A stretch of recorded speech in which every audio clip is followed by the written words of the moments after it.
Well, thank you for inviting me. It's a pleasure and an honor to be able to speak to such a wonderful audience of pharmacists, neurologists, residents. And we're here today to talk about a very important topic because there's so many advances in pharmacological therapy. I think we forget what we learned sometimes in medical school or residency, and the complexity of it, is very important to understand because it does matter to clinicians and patients. And I hope by the end of this discussion that you are able to agree with me that mechanism of action in migraine therapeutics is very important. These are my disclosures. So today, the objective is to review the mechanism of action of acute and preventive medications, newer and traditional medications, and understand the clinical implications. We're going to review the relevant pharmacokinetics of standard and newer classes of migraine preventive and acute medications, and then understand the potential for drug-drug interactions based on pharmacokinetic principles. So I'm going to sort of paint the picture with some epidemiology data here, okay? This data is from 2006 from the United States, but it gives you a perspective on what can happen if you have adverse drug events. And this is a big burden for patients as well as clinicians as well, and hospital systems and networks. So in an inpatient setting, the ADEs account for 1 in 3 hospital adverse events, 2 million hospital stays per year, and prolong the hospital stay by 1.7 to 4.6 days. And as you know, the longer you are in the hospital setting, the more costs associated with it. If you look at the outpatient setting, there are over 3.5 million office visits, 1 million ER visits, according to this data presented, and multiple hospitalizations. So there's a huge amount of costs associated with adverse drug events. You know, when we talk about pharmacology, pharmacotherapeutics, there's also pharmacogenetics. I don't think that we are here completely advanced with pharmacogenetics yet.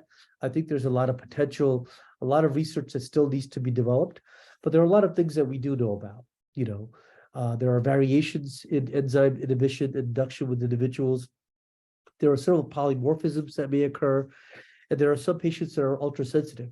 And I know you may see this in your practice, whether you are a neurologist, neuropsychiatrist, or even a pharmacist.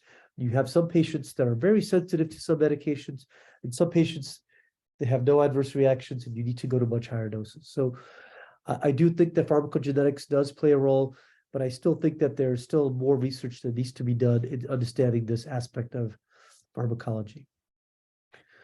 For example, when we look at the some of the metabolisms of enzymes, as we are aware, there are 2 different phases. The phase 1 is the oxidative phase, which involves cytochrome P450. For example, the CYP2C19 and 2D6 are very highly polymorphic. As an example of a medication, amitriptyline, very commonly used TCA medication, both for migraines, tension headaches, used for anxiety, mood disorder, multiple different uses for this, undergoes demethylation to nortriptyline and then hydroxylation, right? And then there's phase 2, which is a conjugative phase. And why does this matter? Here's another example. Pharmacogenetics in psychiatry. If you look at clozapine, which is an atypical antipsychotic medication, there are a number of patients who experience agranulocytosis, which is one of the most severe adverse reactions of this medication. But in patients who had this marker, HLA-DQB1, versus in patients who did not have the marker, you can see the dramatic difference. So I present this just to illustrate that pharmacogenetics is something real and can play a clinical impact in patients' lives. Here's another example, trazodone. We use this for sleep. And if we look at the study, we can see that it has a higher clearance in women, okay? And there are some polymorphisms in the metabolisms of this medication, in particularly the ABCB1 influenced metabolism route. And when this occurs, there's a decrease in blood pressure and a prolongation of the QT interval. Okay. Now, if you have a cytochrome P450 2D6 and ABCB1 mutation, there's also dizziness and prolonged QT prolongation as well too. I also like to make a little side note about trazodone. When trazodone is metabolized, there's a metabolite of trazodone which actually has been known to induce more migraines or make migraines worse. So sometimes higher doses can induce this separate from this pharmacogenetic principles. So this brings us to the question, and this is a very interesting question, and this is a great study that was used to highlight this. You have patients that have migraines, you have patients that don't have migraines. If we give them topiramate, right, who is more likely to have adverse reactions? So it turns out that same doses of topiramate were associated with different adverse reactions, and more so, higher adverse reactions in patients with migraines versus patients who had epilepsy. Okay, the migraine patients who had more reactions tended to be older, and there were more females and who did a slower titration. And this is important because it goes back to the pathophysiology understanding of migraine. Migraine is a hyperexcitable, complex neurological disorder, right? Patients experience hyperacusia, sensitive to light. So the brain is just hardwired differently, where you're more likely to have more adverse reactions versus someone else who does not have a migraine. So this is an interesting study where even if you have some benefit, patients are still less willing to take the medication due to potential for adverse reactions.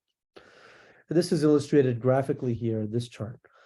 The proportion of patients willing to take on the left versus the percent reduction of headache frequency on the right. And you can see this is beautifully illustrated that even though you do get some benefit, 75% here, you don't have as much patients willing to take the medication, and they may be due to adverse reactions. And since this is an international talk, I thought I would mention this in here. This is the report of counterfeit medications by therapeutic classes, which was reviewed by the World Health Organization. And you can see the multiple different classes here: antibiotics, other therapeutics, analgesic antipyretics, and as well as asthma and allergy medication. So there is some concern about where the patients are getting these medications as well too, if they are not prescribed and not obtained from a regulated pharmacy source. All right, let's do a quick overview for some of the pharmacists out there. This may be something simple for you, but I think for the juniors, this might be something very helpful to gain an understanding. When we look at the Cytochrome P450 system, the CYP here notes the cytochrome. The 2, which is highlighted here, notes the family, right? So there's about less than 40% homology placed in separate families with this specific indication. The C notes the subfamily, and then the number at the end knows the individual enzymes. Now, this is important. If you look at the distribution of the major cytochrome P450 enzymes, majority are CYP3A4, 28%. But I want you to keep in mind this other metabolism here as well too, because that plays, somewhat of a role in just our understanding of some of the newer medications. What are some factors that affect cytochrome P450 metabolism? So the dose, the route, the frequency all play an important role. Obviously, if you have a higher dose, you're going to saturate the pathways. Some orally administered medications undergo first pass hepatic metabolization. And there are genetic polymorphisms as well too, right? Including certain ethnicities such as Asians and Caucasians may be higher metabolizers. Basic pharmacokinetic metabolism definitions. So a substrate is a medication that is metabolized by an enzyme, or a medication can be a substrate for multiple enzymes. There are enzyme inducers, as well as there are enzyme inhibitors. Okay, we're going to keep it as simple as this. So when we look at other metabolism, there are 3 that come to mind, in particular because the recent advancements in the GPAD class of medications, they list these 3 other metabolism pathways in their package insert. So I thought, let's familiarize ourselves with them. The first one is the permeability glycoprotein, PG1. It's a membrane transport protein. Relevant substrates include atogepant, rimegepant, ubrogepant, topiramate, and verapamil. There's also breast cancer-resistant peptide, which is an efflux type of transport protein, similar to PG1. Relevant substrates include atogepant, rimegepant, ubrogepant. And there's also the organic anion transporter peptide, OATP, and substrates include atogepant. Now, just because they're metabolized through this pathway does not necessarily mean that it's clinically significant. So I think that this is important to know only because the newer agents do have this listed in the package insert. It's something that we're generally not familiar with because we're more used to the Cytochrome P450 route of metabolism. Now let's look at some general metabolism concerns, right? So grapefruit juice, right? So there are components within grapefruit called furanocoumarins. They inhibit cytochrome P450. They also inhibit P-glycoprotein, which can then enhance the bioavailability and reduce the P-glycoprotein substrates. Something to be aware of, there are some standard medications that are metabolized by this, including some calcium channel blockers like amlodipine and others as well too. Cigarette smoking, okay, very important. Cigarette smoking by itself is an enzyme inducer, okay. The carbon monoxide that comes out of the smoking is an enzyme inhibitor. It's very important to understand this. If you have some patients that are not getting some benefit and there are avid smokers, it could be that their medication is being cleared faster. And as I mentioned earlier, there are some genetic polymorphisms as well. For example, P-glycoprotein expression is reduced in specific polymorphisms of Asians and Caucasians. Classic example of that is carbamazepine, right? So some patients who are of Asian have a difference in metabolism with carbamazepine. Now let's review some of the mechanisms, pharmacokinetic properties of migraine preventatives and the clinical implications. So we're going to go a little bit more in depth. All right, so these are the general class of medications we're going to take a look at. They happen to be more of the common classes of medications, and we'll look at some of the newer medications as well. First, when we look at beta blockers, these are very commonly used worldwide. However, there are numerous potential drug-drug interactions. You can see the enzymes that it belongs to, but I think of importance here is the one with rizatriptan. So if a patient is on a beta blocker, the rizatriptan dose will be doubled, okay? So if you're using the 10 milligram dose, you might want to consider using a 5 milligram dose to prevent adverse reactions from the triptan, such as triptan-like effects, if someone is on propranolol. Another noteworthy adverse reaction is with metoprolol in someone who's on paroxetine, okay, or Paxil, because they both are modulated by the CYP2D6 system, and there's a possibility that your patient is complaining of or will have bradycardia. So this is something important to make note of. Now, when we look at the beta blockers, we also look at drug-disease interactions too. So in diabetes, as you recall, beta blockers may mask or hide or cover the hypoglycemic effects. And so a patient could be hypoglycemic, but you might not realize this because it can be masked by the beta blocker effects. So this is something to be aware of. We know that beta blockers are also triggering COPD exacerbations, especially if they're non-selective, okay, such as propranolol, laetolol, versus the more selective beta blockers, which include metoprolol and atenolol. There's also increased risk of cardiovascular events, higher incidence of severe hypoglycemia as well too. When we look at depression and beta blockers, there are some reports out there that suggest that beta blockers can make depression worse. But in actuality, if you do a meta-analysis, it doesn't appear that this is actually real. But you might have some individual cases that you may be seeing this. There have been reports of depression that is worse in the elderly patients receiving more of the lipophilic beta blockers. Now, on the opposite side, we do tend to use beta blockers And let's say you have a migraine patient that may have some anxiety component. So this is another area where you might want to use a beta blocker. Or let's say you have someone that has a tremor. And this is another place where we try to get something called a twofer, which is a dual effect, a migraine benefit and also a secondary benefit as well too. Now let's take a look at the anti-epileptic medications.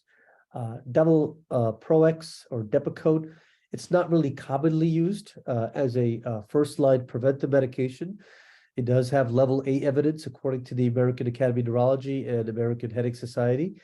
However, we don't use this as a first line because of multiple potential adverse reactions.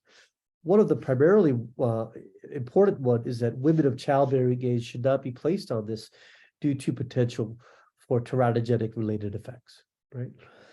Depakote is also used in IV formulations or in a short pulse mode to break headache cycles as well too. But as you can see here, that if you have a patient that's on certain enzyme inhibitors, such as aspirin or fluoxetine, or other medications, they may increase the dose of Depakote, leading to more adverse reactions and including hepatic-related effects. The more commonly used anti-epileptic medication is topiramate. Topiramate is only a weak inhibitor of the CYP2C19 and only a weak inducer of the CYP3A4. It's unlikely to interact with highly protein-bound medications, and some of these substrates for topiramate include amitriptyline as well as verapamil. Okay. Now, clinical considerations include if someone is on a highly protein-bound medication, right? So these include warfarin, okay, or others which have sulfa. This can be displaced as well too. When you have a patient that is placed on topiramate, there is a warning in the package insert that higher doses, around 200 milligrams a day, will decrease the effectiveness of the birth control, in particular birth control containing ethinyl estradiol. So obviously we don't want any unplanned pregnancies in patients, and you do want to make them aware that there is this potential interaction. Now, you may have patients that are diabetics receiving metformin. You may also have patients that are receiving metformin for other related symptoms, such as sometimes other fatty liver related or obesity related indications. But remember, the combination of both metformin and topiramate can lead to lactic acidosis, not to mention potassium related decreases as well too. So something you want to monitor for. All right, let's look at one of the other common medications prescribed. Amitriptyline is metabolized by 2C19. Of note, 2C19 is also very highly variable in terms of a patient's genetics. So there are people who are rapid metabolizers, and there are people who are very slow metabolizers. And obviously, if they're rapid metabolizers, they're not going to have the benefit. And if they're very slow, they're going to have more of the adverse reactions. There's concomitant use with SSRIs can lead to QT prolongation or anticholinergic toxicity. You want to be careful in elderly patients when using amitriptyline due to urinary retention as well too. Okay, there may be some risk of anticoagulation and hemorrhagic risk with use in someone with warfarin as well too. All right, so there's other interactions listed here. If we look at the other TCAs and the SNRIs that are commonly used in migraines, they include nortriptyline and venlafaxine as well, which are metabolized by the 2D6 route versus 2C19. Let's take a look at verapamil more closely. The verapamil is not really a first or second line medication for migraines. Nevertheless, it is used. It does have a level C indication, but we might be using this more as a first line for prevention in cluster headache patients, correct? So the verapamil is modulated by the P-glycoprotein pathway. There are some common drug interactions, but you should be careful in combining it with beta blockers because you can get cardiovascular depression as well too. In rare instances, you may also exacerbate myasthenia or induce myasthenia crises in patients that are placed on verapamil. Okay. A very important clinical note is that if you do have a cluster headache patient and you are increasing the dose on verapamil, very important to, let's say after 120 milligrams of verapamil, to obtain a baseline EKG before you advance to higher doses to make sure there are no issues. Again, for the patient, verapamil at higher doses can also cause more constipation as well too, and sometimes peripheral edema. I have rarely seen verapamil also cause elevated prolactin levels as well too, which is more on the rare side. Now let's, before we talk about some of the newer agents, let's do a flashback. So one of the first GPAD class of medication was talcagipad. It was developed by Merck. It was a very effective medication, very good efficacy data, but it resulted in some hepatic side effects. Okay, and part of the reason why it developed hepatic side effect was that it was the molecule was not only targeting CGRP specific for migraine, but it was also targeting extrahepatic or other receptors as well, leading to adverse reactions. And the theory behind it is that it has to do with this phenyl glycosyl precursor, which was found in the original molecule, versus the newer molecules do not contain this phenyl glycosyl precursor, as noted here, ubrogepant as well as atogepant. Now, this information here is basically taken out of the package insert of these medications. Now, I bring this up because this is a newer sort of area of metabolism that we're not familiar with. And so I want to emphasize that, these are the statements made in the package insert and the FDA. There are recommendations. Now, the clinical significance of this still has to be determined, but I'll show you some more updated slides that may address some of the clinical concerns or lack of concern with some of the data mentioned here. For example, when we look at ubrogepant, the metabolism pathway is CYP3A4 P-glycoprotein. Inhibitors, if you have someone that's on a strong inhibitor, such as ketoconazole, itraconazole, or clarithromycin, you may not want to use this according to the product label. Moderate inhibitors, the recommendation is dose adjustment. And then weak inhibitors, no dose adjustment is needed. Now, if you have a strong inducer, you want to avoid taking this medication. Some of the strong inducers include phenytoin, barbiturates, and St. John's wort. So St. John's wort is marketed in the United States. It's a over-the-counter medication. It's a herbal medication, primarily used to treat depression, but it actually has a line of P450 enzyme induction abnormalities. So it's something to be aware of. So if someone has a moderate or weak inducer, dose adjustment is recommended. Now, when we look at rimegepant, which is indicated both for acute and prevention, it's metabolized to a lesser extent 2C9, primarily 3A4. The recommendations include with strong inhibitors to avoid a second dose until 48 hours for moderate inhibitors, and avoid use in strong or moderate inducers. Both of these substrates, both of these medications are substrates of P-glycoprotein and BCRP, and increased exposure to GPADs with PG and BCRP inhibitors recommendation is to avoid.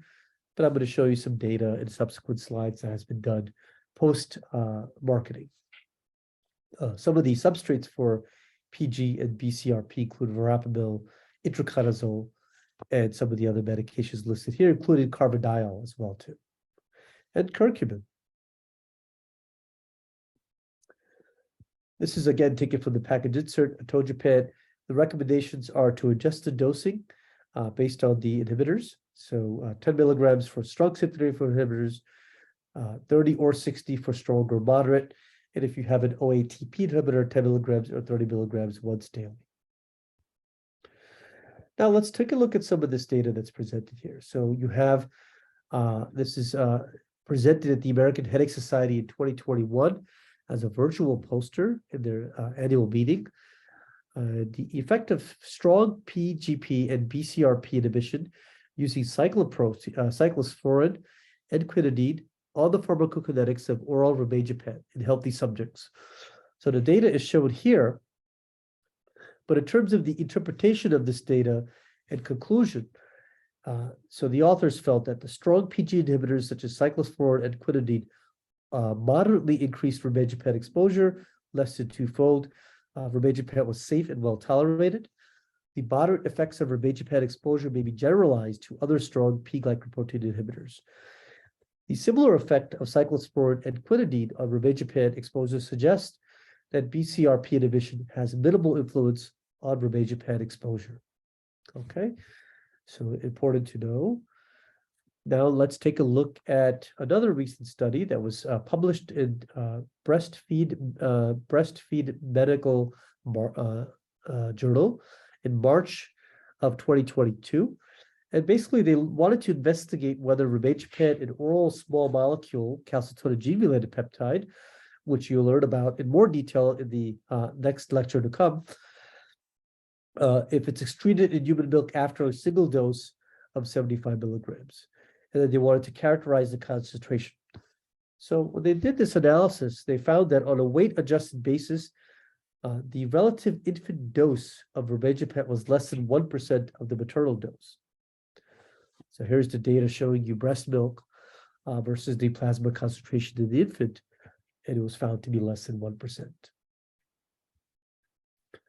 Now, let's take a look at the evaluation of pharmacokinetic interactions when we look at atogepant co-administered with topiramate. So on the left, we look at the concentrations of atogepant. On the right, we look at the concentrations of topiramate. And the purpose of this is to see if there was a change in the concentration when both of these medications were taken together. So atogepant plasma concentrations were marginally lower upon concomitant use of topiramate, which is a mild inducer of CYP3A4. And the topiramate concentrations were only marginally lower when used concomitant with atogepant. Here's another more recent study, published very recently, actually. It was a phase 1b open label study looking at a drug-drug interaction potential and safety between atogepant and ubrogepant. This was a study done by Dr. Blumenfeld and other authors as well. So single dose of ubrogepant had no statistical significant effect on atogepant pharmacokinetics. In fact, administering both of them together resulted in 19% increase in the ubrogepant area under the curve and concentration curve, and 26% increase in the ubro maximum plasma concentration. So the statistical significant changes in the ubrogepant exposure were not clinically meaningful. Okay, so there was no new safety concerns that were identified for this combination.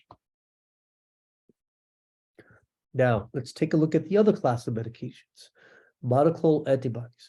And as you recall, the monoclonal antibodies are not metabolized by your cytochrome P450 system. Instead, they are metabolized by your reticuloendothelial, which is also known as the mononuclear phagocytic system. There are specific target-mediated clearance and also non-specific elimination mechanisms that occur parallel, right? So basically, it's broken down into individual amino acids, and it just goes away. So here's another specific study that looked at the erenumab, which is a monoclonal antibody. They looked at combined oral contraceptives, ethinyl estradiol, and showed no clinically relevant drug-drug interactions.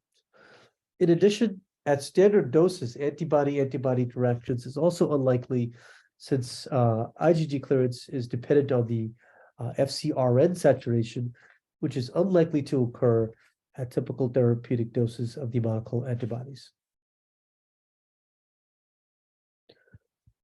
Now, acute medications, which you're familiar, come in multiple different forms. They come in tablets, nasal spray, injections, and some parts of the world, they also come in suppositories as well. So here are the classical oral triptans. These have all been marketed throughout the years. The sumatriptan was the first one. We do like to exploit some of the differences between these medications and take advantage of them. For example, formotriptan has a long half-life. So we sometimes use that for menstrual-associated migraine as a premenstrual preventive indication. Naratriptan itself also has a second longest half-life. And we may use this as a menstrual migraine prevention as well. Sometimes we like to use this twice a day, 2 days before the actual start of the menstruation, and you continue it into the menstrual cycle. Sumatriptan has been around the longest. It has a very poor oral bioavailability, and it also has a short half-life, and sometimes this is leading to rebound headache. There are also certain anti-inflammatory medications. The diclofenac oral solution has been approved for FDA. They have 2 randomized double-blinded placebo-controlled trials. It is not marketed by the company in a brand form, but it is something that is available still. There's also ibuprofen and naproxen, and there's also celecoxib, which is a COX-2 specific inhibitor, was also marketed in the US as a solution. This is no longer actively marketed as far as I know, but this was a recent change. Important things to know that are important to patients and clinicians is that the triptan package insert still carries a warning for hemiplegic migraine. Now there's some debate about that because we have a better understanding of migraines now, that migraines are not as much of a vascular condition, more of a neuroinflammatory condition that involves CGRP, and more of a neurovascular component where vasodilation is not a main mechanism of action. So again, but the product label still indicates migraine with brainstem aura, which is the old terminology. The newer terminology is basilar migraines, where there still is a contraindications. Obviously, we don't like to use triptans in someone who has uncontrolled hypertension. Concomitant use with MAO inhibitors has been not recommended. Also, you should not use within 24 hours of ergotamine because the ergotamine also potentiates multiple different serotonin receptors. You don't want to trigger a serotonin syndrome. It is pregnancy category C, but that's the old sort of nomenclature. The newer nomenclature, the United States, we don't use pregnancy categories anymore, but the package insert presents data and leaves it up to the clinician to determine if this is safe. Now, there are several articles that have been published which look at the use of sumatriptan throughout during pregnancy without having any significant difference between any adverse reactions if they didn't use sumatriptan or with other agents. So there are some pregnancy registry data that has been published where it suggests that this can be used in your pregnant patients. Again, contraindications, ischemic heart disease. But not only that, if you have multiple risk factors, let's say you do have controlled hypertension, controlled diabetes, controlled hyperlipidemia, and you have maybe sleep apnea, you're morbidly obese, I would still use caution in those patients who have multiple risk factors for coronary artery disease. Now, let's take a look at the new generation of medications. Rimegepant, ubrogepant, we've discussed already. I'm going to take a brief moment, only a few more slides left, to talk about lasmiditan, dihydroergotamine nasal spray, and sumatriptan nasal as well.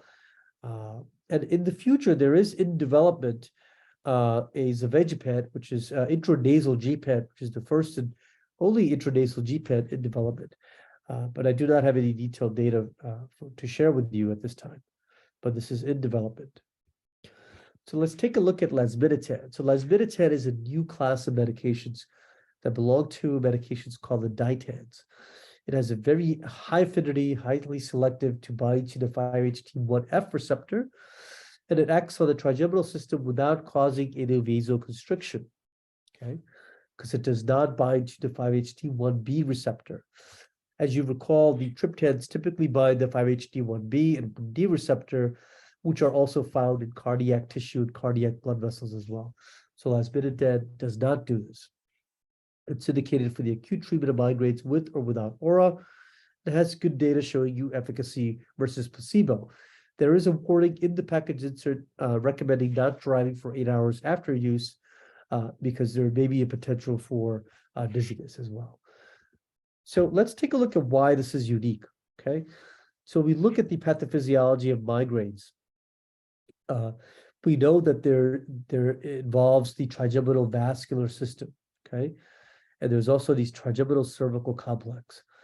So what happens is you have afferent impulses that release CGRP. Those impulses then go to the trigeminal ganglion, okay? And then from the trigeminal ganglion, remember the trigeminal ganglion is outside the blood-brain barrier. The trigeminal ganglion has pseudo-unipolar neurons that connect into the brainstem here. And the brainstem, they connect with the trigeminal nucleus caudalis, which not only receives input from the peripheral nervous system, it also receives input from the C1 and C2. And the combination of the trigeminal ganglion, the trigeminal nucleus caudalis, and the C1, C2 nerve input forms something called the trigeminal cervical complex. At this point, signals go to higher parts of the brain. They go to the hypothalamus, thalamus, cortex, and also there's a descending pathway as well too.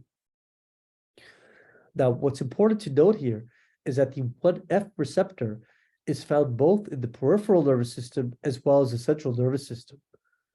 So in this section over here on the bottom where I indicate E, the 1F receptor is found in the cortex, in the brainstem, the trigeminal ganglion, the cerebellum, higher parts of the hypothalamus as well. And this is the target where the 1F receptor is targeted by lasmiditan. So lasmiditan works by theoretically inhibiting the 1F receptor both peripherally and centrally. And as you're aware, the migraine pathophysiology involves both peripheral and central sensitization. The peripheral sensitization leads to the throbbing pain component, whereas the central sensitization is the part where patients complain about allodynia. Okay. All right, dihydroergotamine nasal spray. Now, we are familiar with DHE as an IV formulation. However, this is not practical and is associated with many different adverse reactions in patients. So there has been a different formulation available on the market, but there have been issues with effectiveness as well as availability of getting the medication to the right site. So what happened here was that this company developed this precision olfactory delivery device, which allows it to be absorbed with 1/10 of the Cmax of IV DHE, but yet IV-like plasma concentrations from 20 minutes on. So you're getting good efficacy with a lower dose.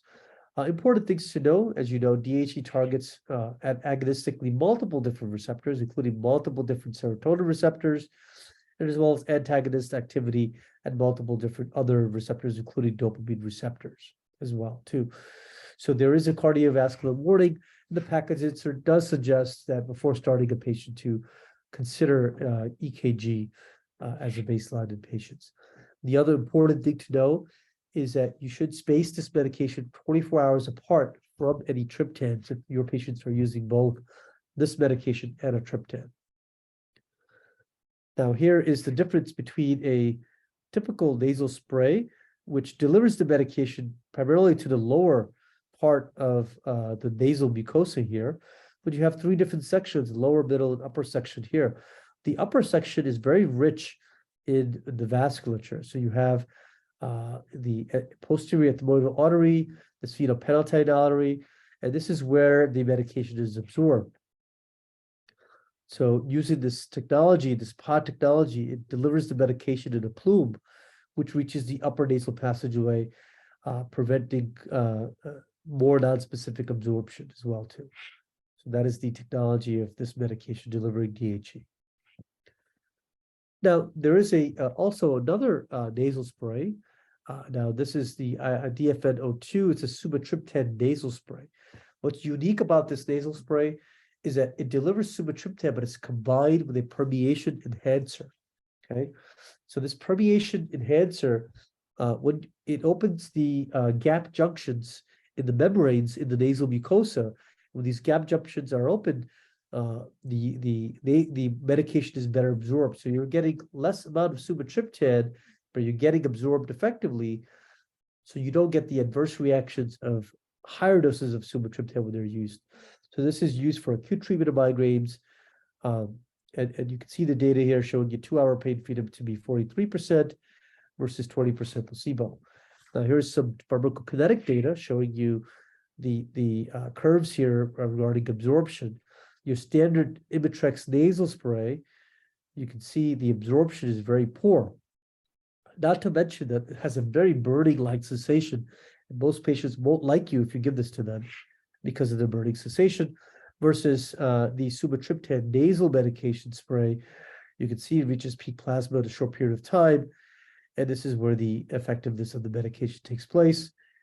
The goal is to get the medication absorbed effectively, and a lower dose allows you to do that without having side effects from higher medication side effects, higher doses. 5 minutes. All right. So in conclusion, here are some important takeaway points. The mechanism of action does matter for both clinicians and patients. Drug-drug interactions are important to consider in patients who use migraine preventive polytherapy.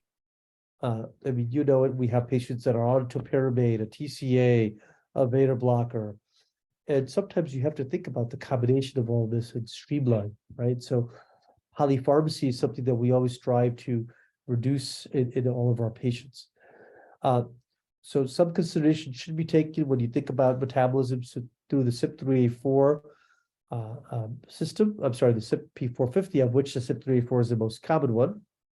And when you tailor your clinical management, you can reduce drug-drug interactions, hospitalizations, adverse events in patients with comorbid conditions. So the newer generations of therapy, which I pointed out, may certainly be a safer choice and a better tolerated options for some patients. Something to consider as a whole when you think about your migraine patients. So thank you so much for your attention. I appreciate being able to convey this information to this audience. And I believe we're going to be moving on to the next presentation. I'll be happy to field any questions in the general question and answer session. Thank you.